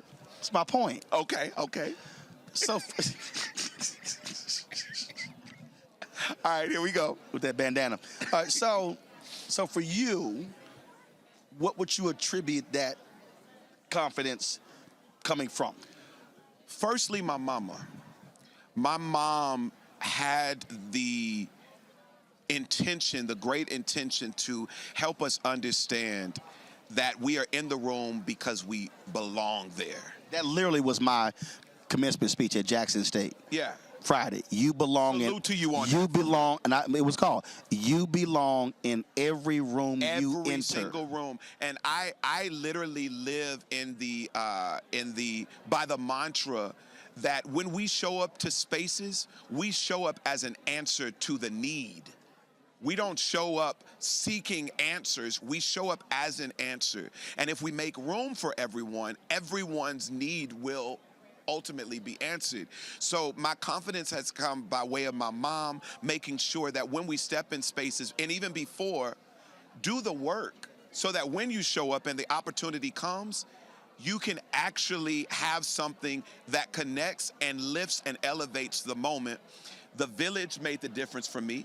You know, the fraternity, the brotherhood, challenging me to be the best version of myself. So I have to just say, from my mama to the village, to church, to the brotherhood, I couldn't help but to believe that I was worthy of the spaces I was in.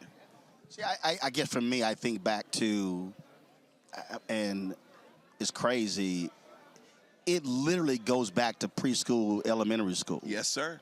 I mean, and so for me, it was parents, it was grandfather, it was so I've never.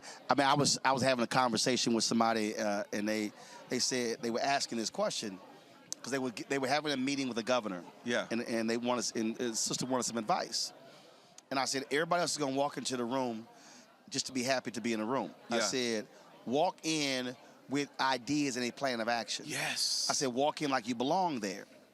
And she said, she says, dang, you cocky. I said, no, it's not cocky. I said, but I do believe wherever I am supposed to be there. Right. Right. So that's why this notion, when I hear people talk about imposter syndrome, I'm like, I ain't never. Well, let me tell you this. I didn't think that I wrestled with imposter syndrome until I remember Lovey Jones sharing. Lovey, what's Lovey's last name? Is it Jones? It was called Lovey. Yeah, my sister Lovey kind of brought that to the forefront of mainstream culture, talking about imposter syndrome, because I didn't know that I actually wrestled with confidence in the idea that I always walked in a room knowing that I was absolutely enough. Because a lot of times in my spaces, I shined so big that oftentimes it would make other people intimidated or insecure about how they move. So I would say, because I'm empathetic, I would be like, okay, well, maybe I should bring it down just a little bit because I don't want to do too much. But for me, I did wrestle with it. I think a lot of times for me, it's not always confidence. It's just I move in courage and audacity to hope. And confidence, I think, ultimately is informed by the recollection. It's an always remember thing that I can stand in this moment because the last time I showed up, it ended well for me. Right. And so that's for me what informs it. But I mean, Oprah said she doesn't wrestle with imposter syndrome. Quinta Brunson said it just recently. You said it. No, and the reason I don't is, again, because I also, again, one, if I was invited for a reason. Right. Two, and again, I'm really going back to elementary school. I remember there were programs that the city of Houston had. Yeah. That were summer programs, cultural programs. And I remember, man, it was like our in Clinton Park, it was like this major thing at one of these, I think Albert Thomas Convention Center, and it may have been 2,000 or 3,000 people there. Right. We performed on stage, and there was no fear. And so I told somebody, I said, hell, when you 8, 9, 10, no fear. But also, I guess my grandmother had a catering business. There were times we did weddings and we were working the deal. Yeah. And it's 400, 500, 600 people there did face me as well. Yeah. So the idea of being in a room, standing up, asking the question, I ain't phased. And not intimidated by who in the room. I don't care how many PhDs. I don't care how many Nobel laureates or whatever. It's just a whole different attitude. And the thing is, I belong. And I wholeheartedly believe that. And I want to clarify that confidence and arrogance are two different things. And I think far too often, because so many people wrestle with confidence and security and insecurity, that they challenge it because they have not mastered this sense of confidence and being. So they'll call you arrogant. They call it arrogance, but that's not what it is. And it really also, I think, is also based upon knowledge. Right. So if I got the knowledge, I'm like, man, let's go. Yeah. Let's we ain't even I'm ready to swing. What good is all this information if I'm not moving in the confidence to share it, to give it? And so to all of the folks that are insecure, which generally, if you're hating, it's insecurity showing up in its best effort to protect pride, stop. Stop. There is room for all of us. Be you unapologetically. Can't nobody do you like you do you. Make room for that. I say it like this, Roland. Far too big is the sky for only one bird to fly. And oh, how beautiful is the night when more than one star shines. There is room for all of us to confidently, unapologetically shine, period. Right. That's why when I meet young folks, especially black folks. Yeah. And they'll shake my hand. They might be with their parents or whatever, or anybody. And I'm like, look me in the eye. Yeah. And that's the exact tone. Yeah. When you shake my hand, look me in the eye. Yeah. And they're like, and I go, now do it again. Yeah. And the parents looking like, I said, no. When you shake somebody's hand, yes, you look them in the eye. Yes. You don't look off. You don't look down. And it's really, I just did the Jackson State graduation, and it was amazing the number. And I'm always studying people. I'm always studying body language, and it was amazing the number of people who walked across. So they would get their degree from the president, and whenever I give a commencement speech, I shake the hand of every graduate. Yes. And I'm standing there, and the number of these are African Americans who would be looking down, looking off, looking past, and not looking in the eye.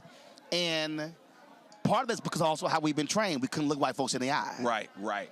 And that's a mindset that we also pick up on. Yeah. And I just think that when you talk about helping people and teaching people, it really is vital that we teach our folk having good self-esteem, but believing that you belong. And believing in yourself. That's why when somebody speaks and they'll say something, I'm like, I'm sorry. Yeah. I didn't hear you. Yeah. They're like, no, I didn't hear you. I'm like, I need you to project your name. Yeah. Because it's like, oh, I'm Kim. I'm Kim. Say it again. Values. No, I'm Kim. I need you to say it. It's value systems. You were reared very well. I've met your parents, some great folks.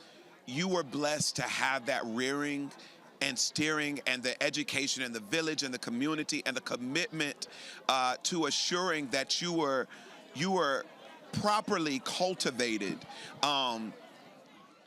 I think, and ain't got nothing to do with college. My mom and dad didn't go to college. Right. It's a value system. That's right. It's a value system, and so the confidence coaching that the Major Hope Foundation is committed to is literally to help people build a sense of self-worth, a value system, because oftentimes the marginalized are inundated with so much disenfranchisement and disadvantage and negativity that their sense of worth is so low that of course you're going to see more crime, or of course you're going to see more degraded experiences, because they don't feel they have anything to live for. Right. And so I get right to the core of their heart to help them realize, no, you're necessary. I see you, I hear you, and I will choose to understand you.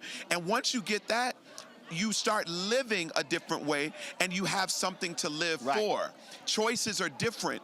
And so, and you notice I said in youth and also adults, because a lot of adults have lived without this value system. A whole lot. And I speak to anti-recidivism. I'm going to help them reacclimate to the society that they didn't think they belonged in, to let them know you are here because you are necessary. Well, it is always just, to me, this is vital, because again, if to your point, if it wasn't cultivated growing up, yes, if it wasn't a part of your family structure, you really do have to be taught and begin to break those things down. Like, people will come to me, and I'm talking about, we're talking about corporate leaders. I was with this one sister, and when the company basically said, yo, we're done with you. Yeah. This is a brilliant, she absolutely is CEO material. Yeah. And was sitting there wondering, will I find another job? Stuff like that. And I'm sitting looking at her like, the hell you? And it was a trip. And I was like, well, have you met this person, this person? And she's like, no. So you need to meet these people. Yeah. So we're sitting there having lunch. And while we're sitting there, I'm texting the people, I need you to meet so-and-so. Yeah. And then I go, okay, so-and-so said to email him.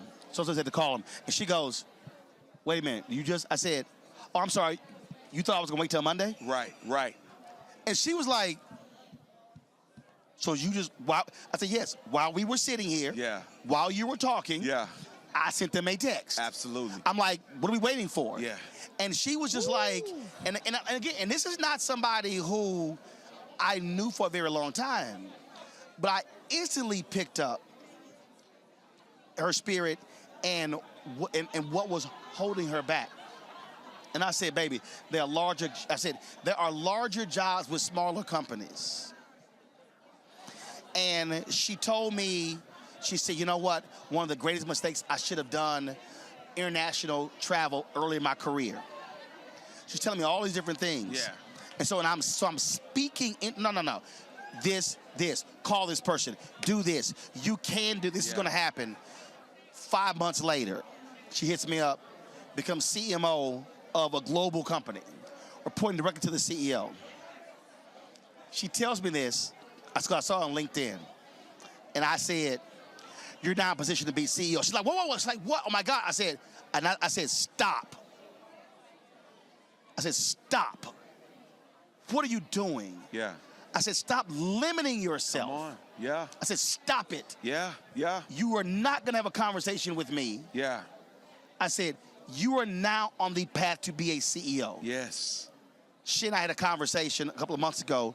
She turned down a CEO opportunity that was base level $40 million. Right. Because it was the right opportunity.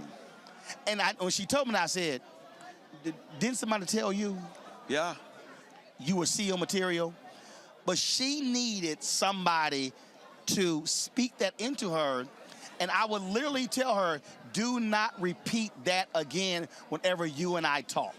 Bro, and this is somebody who's like in a major corporate leader. Listen, that's why I salute you so much. I salute you so much.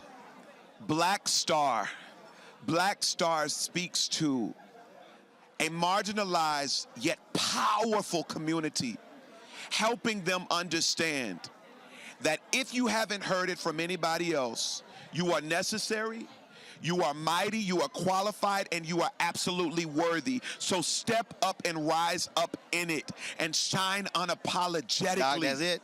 That's what it is, bro. I see what you're doing, Roland, and I pray for you in more moments than you probably realize. I speak about you in more moments than you probably realize, because I know you're doing the great work that many get credit for, that you are not always getting credit for.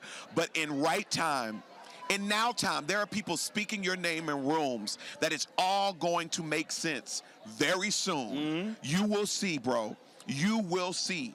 And if God uses me as a vessel to do it, because I got access to a few folk too, use me, God, because the world needs to have more change agents and hope dealers like you, my brother. And that's what. And again, I didn't want nothing from this sister.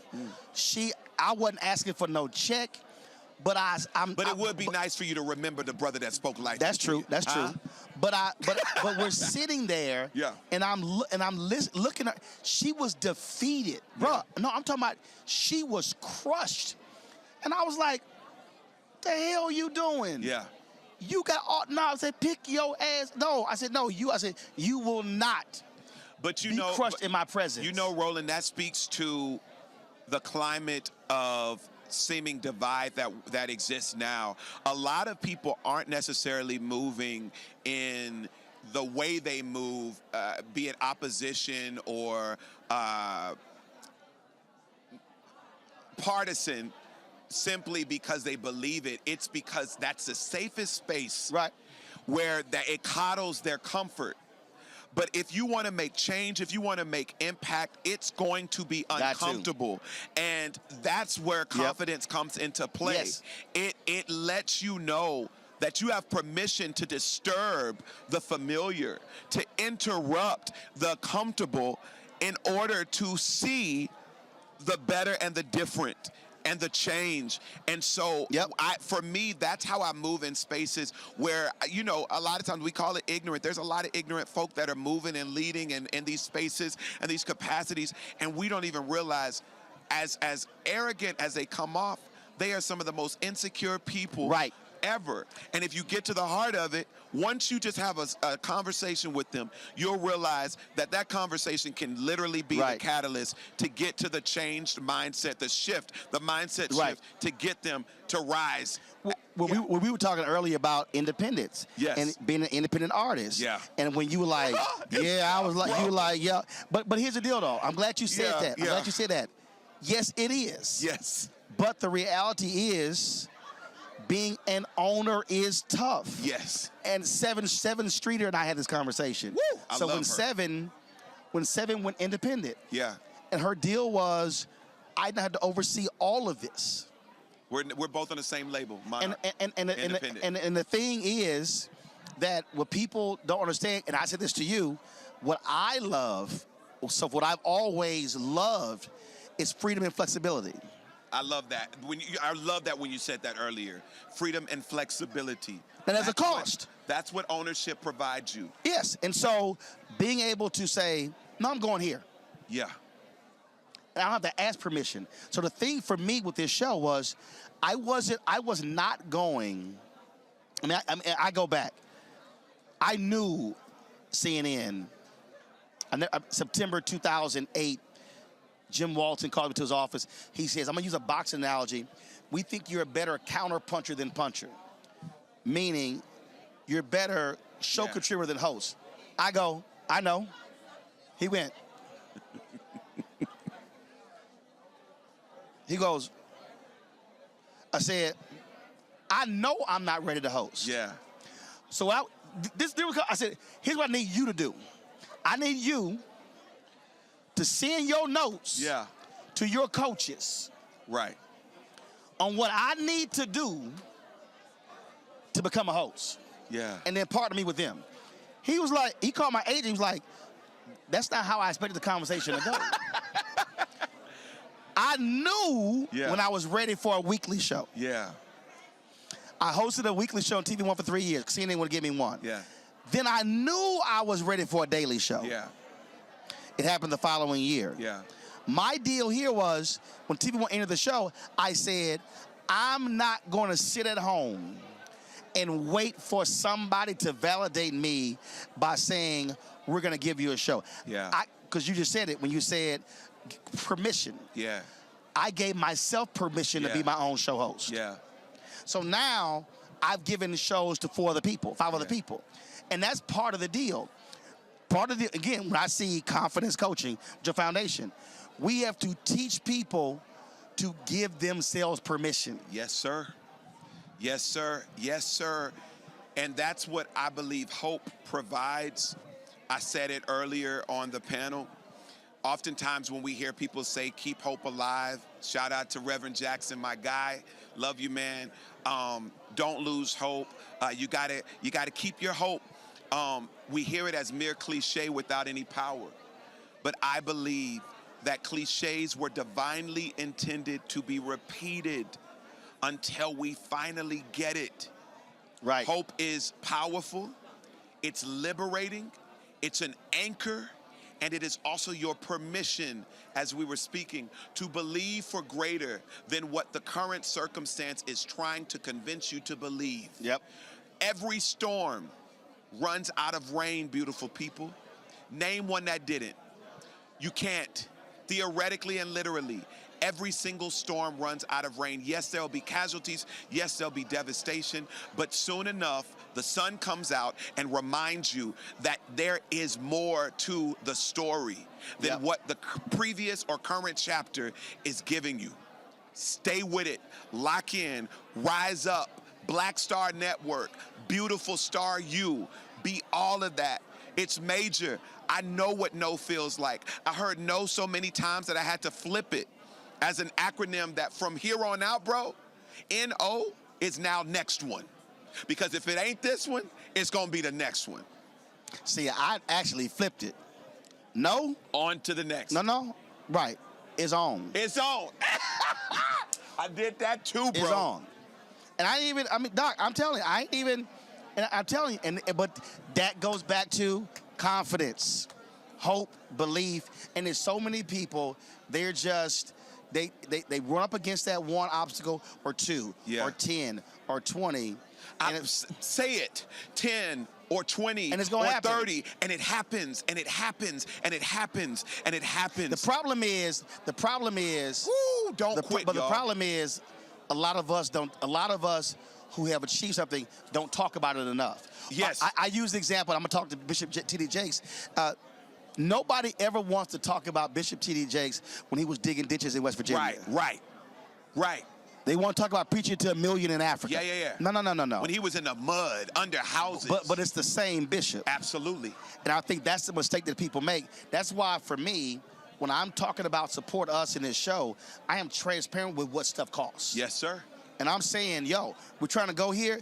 This gonna cost $150,000. Yeah. We need y'all to give. Yeah. And because it's letting people know that this just don't happen just by happenstance. Right. Like, and so I think it's a lot of people. That's what it is. Too many people, they've absolutely given up hope. They don't have that confidence in themselves, and they want somebody else to give the permission. And this is not a poor thing. Again, I was talking to a sister who making high 6-7 figures. If I told you the name of the company, it's one of the top Fortune 500 companies in America. Yeah. Not the bottom. Yeah. One of the top. She thought there was no future. I looked at her like she was out of her mind. I said, baby, it's called the Fortune 500. Yeah. Hello. You work for one of them. Yeah. It's 499 others. What you doing? Come on, bro. And it's just, I mean, and you just need, so it ain't about, and look, she's highly educated. But that's the piece I think a lot of people just don't understand, Doc. So where can they get more information about the foundation? The foundation, nowthat'smajor.com/Major Hope. Major Hope. Major Hope is the foundation. You can go to my Instagram, everywhere online, Now That's Major, at Now That's Major. You will find it. Y'all, I'm about the business. I've been doing it. I've been doing the serving and the service to my community out of my own pocket. But I said, by wise counsel, I realized that I needed to make it official. We are a 501c3. I'm excited about it. I have an incredible board that includes top execs from AT&T, Wells Fargo, Shell, Nespresso, Nestle.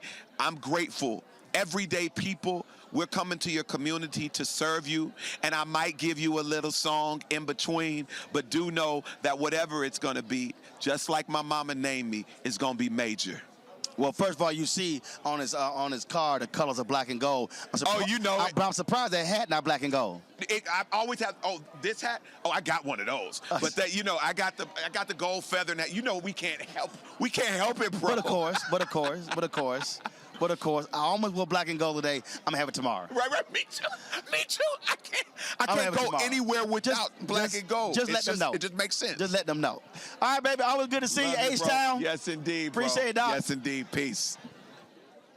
All right, they're gonna get a quick photo. Okay.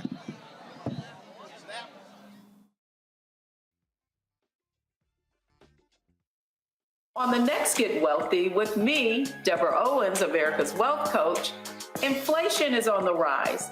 Interest rates are high. Can you still thrive during these uncertain times?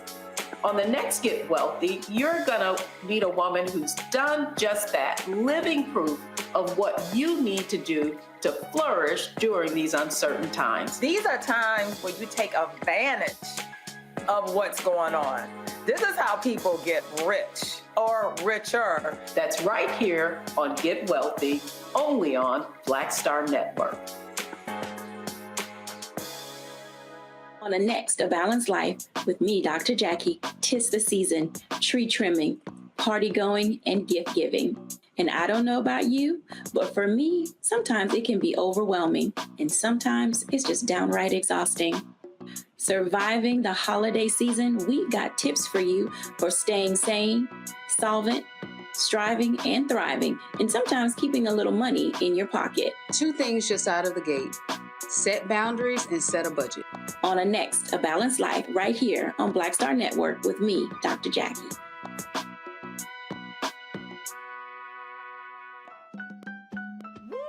We're all impacted by the culture, whether we know it or not. From politics to music and entertainment, it's a huge part of our lives, and we're going to talk about it every day right here on The Culture with me, Faraji Muhammad, only on the Black Star Network.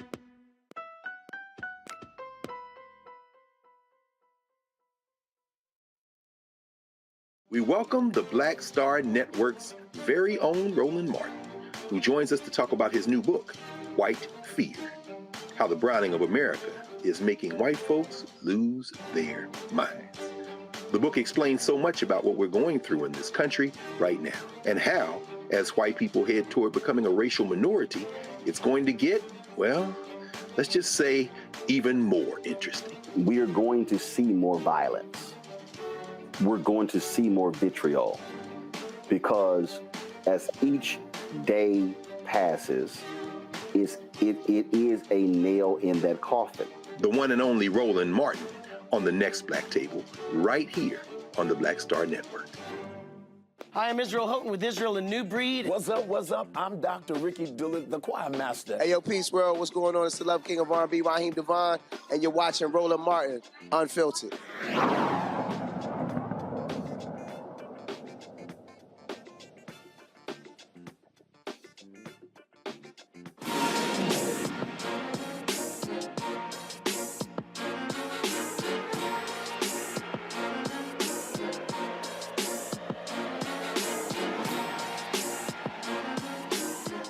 All right, folks, we were in Atlanta last week for the Celebration Bowl, the 7th annual Celebration Bowl, pitting the winner of the MEAC conference, North Carolina Central, against the SWAC winner, Jackson State University.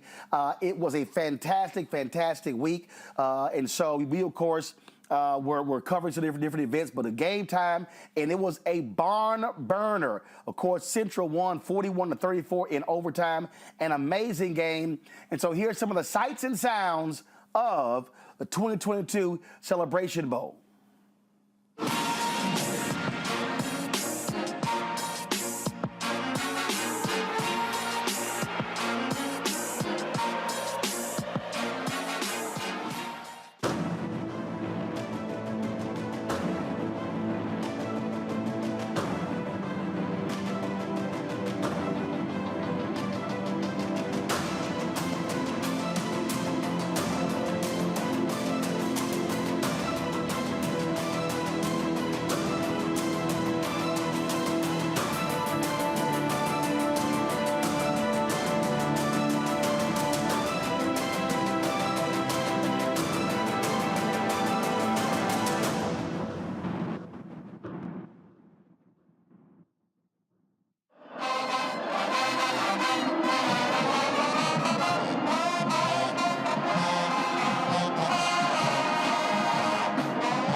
All right, folks, so normally people are talking about the halftime shows, but everyone was talking about what happened on the field. Goes down to the wire, and of course, Jackson State down by 7 with 7 seconds left, and then all of a sudden, Shedeur Sanders hits Travis Hunter in the end zone as the time expired to force an overtime. I was literally standing right there as it unfolded. Here's the video that I shot.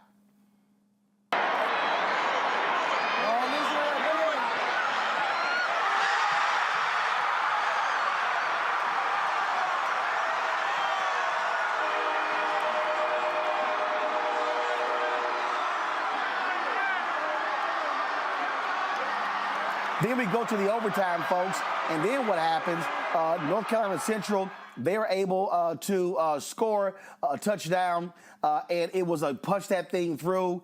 They go up by 7. Jackson State gets the ball, goes down to a 3rd down, and guess what? They could have tied the game.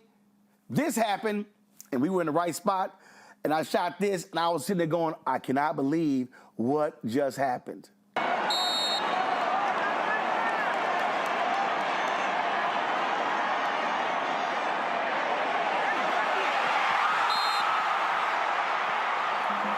After he drops that 3rd down touchdown, easy touchdown, it's now 4th down, one final play for Jackson State. Well,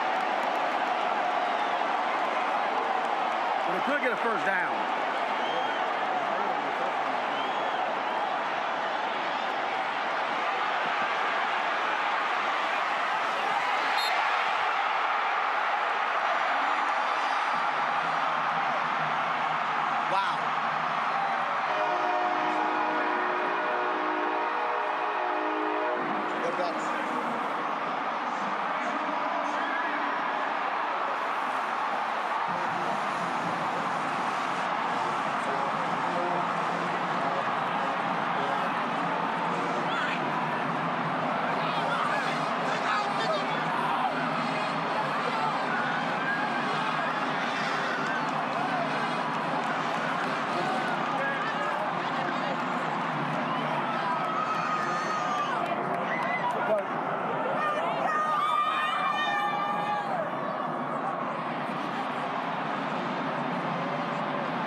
right, folks, hold tight 1 second. We're going to go to a break, and we'll continue with our with our recap of the 2022 Celebration Bowl powered by General Motors. So let me go to a break. You're watching the Black Star Network.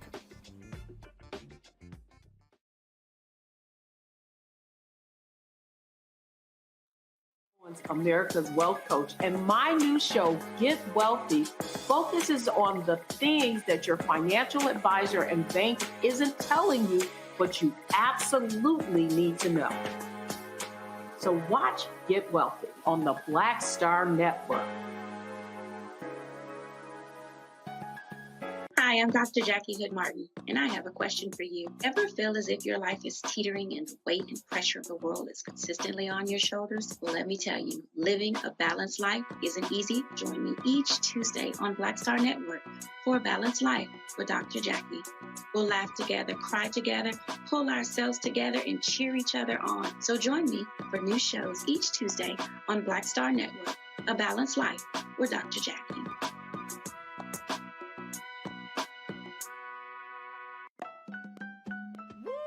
We're all impacted by the culture, whether we know it or not. From politics to music and entertainment, it's a huge part of our lives, and we're going to talk about it every day right here on The Culture with me, Faraji Muhammad, only on the Black Star Network.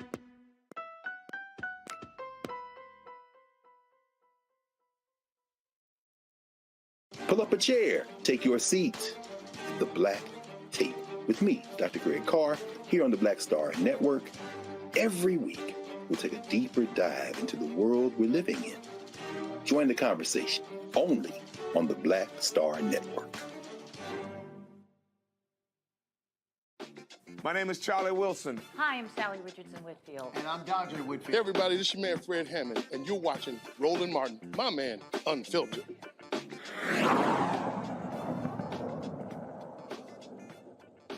All right, welcome back to the Black Star Network right here for our post-2022 Celebration Bowl coverage powered by General Motors. Here is more of that coverage of an amazing, amazing bowl game.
And folks, quite an emotional. Jackson State fans stunned.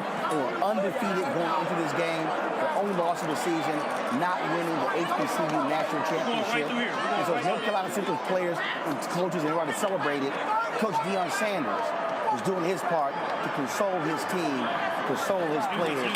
It was an extremely emotional moment on the field for Deion Sanders, for Jackson State players, and for their fan base. And then, what you'll see, I even caught Coach Sanders embracing Jackson State great and Hall of Famer Robert Brazile, played for the Houston Oilers when the game was over. Now, I grew up watching the Houston Oilers, Love You Blue, and got a chance to talk to Hall of Famer Robert Brazile about this game, about this team, and about Coach Sanders. Thank you. Thank you for what you did, man. It's gonna hurt. It's gonna have you. Come on.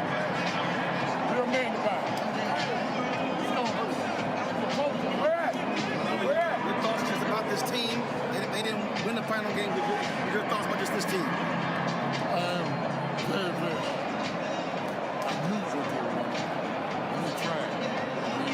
We dropped off. We're still in the game.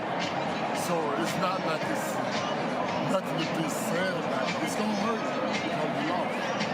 The thing about this team, we pulled up, we did what no one has ever done with Jackson. I still feel those losses to the Steelers. I still feel them. Trust me, I still feel them. I go to sleep with them. Yes, absolutely. Yeah, absolutely. And just your thoughts just on what Deion did for this team. I'm grateful for what Deion has done. And my thought, I am so grateful for what he has done. Deion has did everything that he told me he was coming to Jackson to do. He didn't win it all. We won a SWAT championship, back to back. And after they win the national championship, it hurt. I appreciate that. Thank you, man. Good seeing you, sir. Now, folks, it wasn't all about Jackson State. The winner was North Carolina Central, and I got a chance to catch up with the Chancellor, Johnson Akele of North Carolina Central. Good buddy of mine. I've spoken on the university campus a couple of times, and he was elated with how his team performed in winning the Celebration Bowl. All right, folks, here with the leader of North Carolina Central. You must feel real good about this win. I feel great about this win. Feel good about this win. They said we couldn't do it, and we shut them down. National champion. Your guys were, I was there at the, of course, team dinner. They were loose. Yes. They were having fun. Yes. They came to play. They came to play. They were ready to play. And they were in form, in shape. They shut them down. Well, everybody kept asking me who's I cheering for, because I just did Jackson State commencement. I said, well, I've spoken at both schools, so I was pulling for a tie. And Roland is my good friend. They go way back. He's rooting for the best, you know. Yeah, thank you. Look, it was absolutely great. It was good. So It was a good game. And so, what does this game also mean, the level of tension? What does it mean for your university and your alumni? Well, what it means is that we just prove ourselves to be number one in the classroom and on the field. We are number one, and we are winners. Eagles are winners. They have to believe it. This is it. All right. This is it. Well, I look forward to coming back. Thank you, brother. I appreciate it. I look forward to seeing you. Come back again. Okay? Yes, sir. Thank you. Appreciate it. Coach Trey Oliver was absolutely ecstatic, excited, but also made clear his players, they came to play and came to win, and they proved their point at the MEAC is where they play some serious football. Hey, bro. Yes, sir. Coach, yes, sir. How you doing? We chatted on Wednesday, and you said your team was not scared. I wasn't scared. We're going to come back down. And, you know, like I said, we ain't about all that talking and all that social media and all that chirping, man. And our conference, we play football, and we're a physical brand. We could have played better today. You know, we made a lot of mistakes. But at the end of the day, we persevered, and I'm so proud of my guys. What does this win also mean for your alumni, for the MEAC, and really for the institution, having this national exposure, all eyes on Jackson State and North Carolina Central? Right. We're an outstanding university, and it's great for the world to see it, for the nation to see our brand. And, you know, we're going to improve, and like I said, it's so much bigger than me. I'm just so happy for our university and for our university to put on a show like this on national television. And when that fourth down pass went out, your team exploded, and you could see it really Wednesday. I mean, they were loose, they were not uptight, and they were really walking with a sense of confidence. Right. We have a powerful team. They trust themselves. They believe in themselves. And, you know, it's not an arrogance, but it's just confidence. And, you know, we talk about a thermostat mentality, not too high, not too low. And the guys could have folded their tail when we gave that last play over here, the crazy play. But we're going to fight back, man. We're going to keep our head up, and we're going to fight back. I see you, Reed. Congrats on being national champs. Oh, man, thank you. Congratulations. What's going on, man? Long time. And athletic director Lewis Perkins, boy, he was a happy, happy man holding that heavy Celebration Bowl trophy. Step up. You ready? Feels good holding that, huh? Yeah, it feels great. Feels great. It's heavy, but it feels great. Talk about this team. When I was at the dinner Wednesday, I told Coach this. They were loose, they were having fun, and they were feeling good the entire week. You know what? This is a really, really, really close group. The coach is good. They love each other. They play for each other. And, you know, they came here on a mission. This was a business trip. And never did 1 second they think they were just going to, you know, come here and we're going to roll over. It's going to be a dogfight. And we took some of their best punches. Coach came back with that awesome fake punt. I couldn't believe it. And I was like, okay, we're going to be all right. We're going to be good. Well, you guys jumped out to a 10-0 lead, and a lot of people are like, oh, these guys not playing. You know what? We start fast most of the time, but we know Jackson State. We know they're a good team, and that they were going to come back throwing haymakers, and we took some tough blows from them. And they got some talented folks over there, too, now. So we knew they weren't going to lay down. And after halftime, we just regrouped and came back at them. So the second year, so much attention for this game was placed on Jackson State in the SWAC. And just like South Carolina State, North Carolina Central represented for the MEAC. You know what?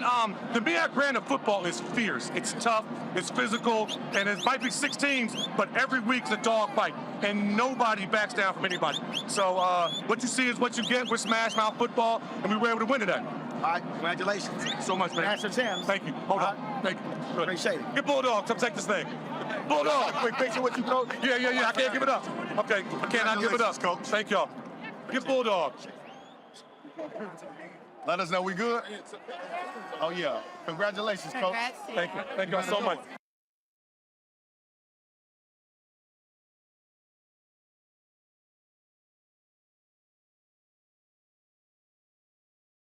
Now, after we talked with the North Carolina Central staff, we then went to the post-news conference where Coach Sanders gave his final news conference as head coach of Jackson State, and where I also got a chance to ask him about that emotional moment on the field with his players in Robert Brazil. Coach Roland Martin, there were 2 emotional moments after the game. You were picking players off the bench, but also in the tunnel, you embraced Robert Brazil. Yeah. And both of you very emotional. Talk about those 2 situations after the game. I wanted to have a last opportunity to speak to my team as a unit. So that's why I was trying to get them in and comfort them as well. Because a lot of those young men were emotional because we didn't fathom a loss. We don't think like that. With Robert Brazil, that's like big brother. That's like uncle. And I feel like I let him down. Like that's my man. Like I call a few people before accepting the job to let him know what I was contemplating. And he was one of the ones because I wanted his blessing.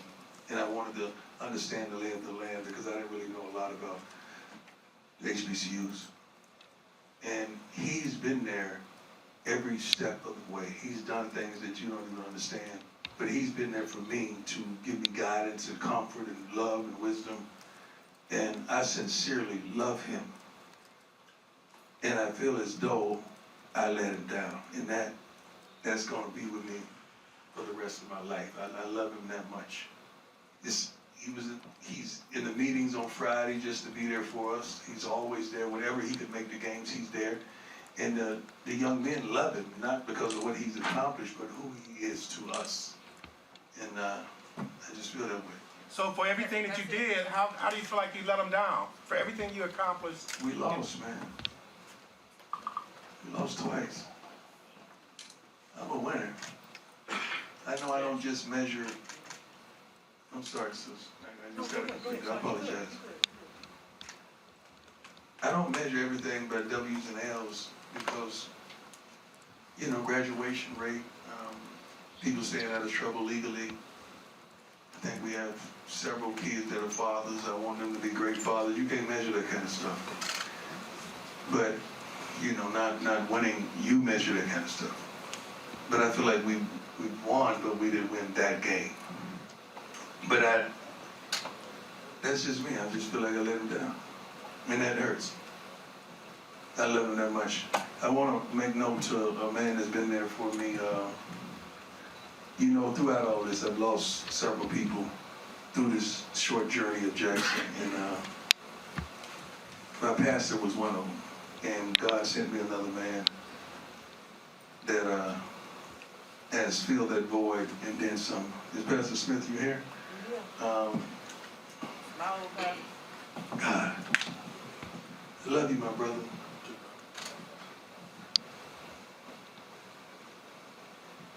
They don't understand what I dealt with in the hospital, do they? No clue. They have no clue. But you did, and you were there. And you came every time I needed you. Pick up the phone every time I call you. So a lot of things we may seem to make it seem like it's easy, but it's not easy spiritually or physically or psychologically or emotionally.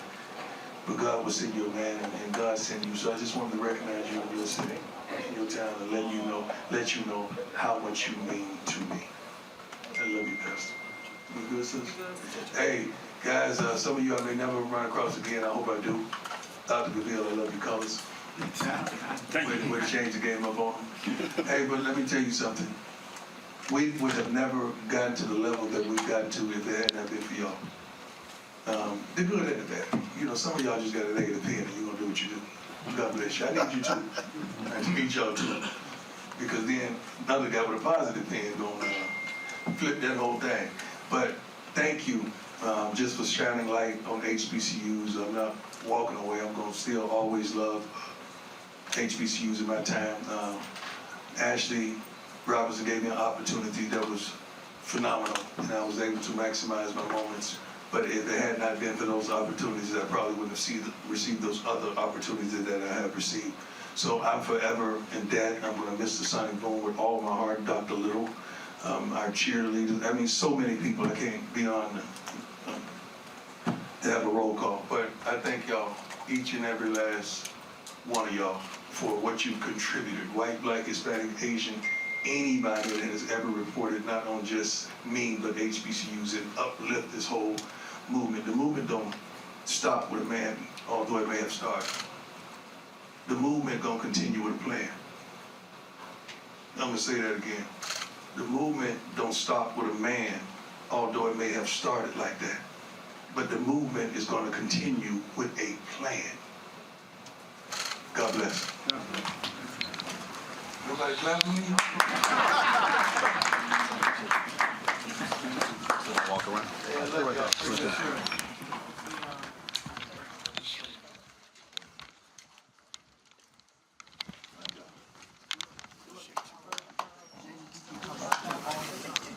When I worked on Matt Stewart show, he talked about you. Okay, good luck to you. All right, yeah.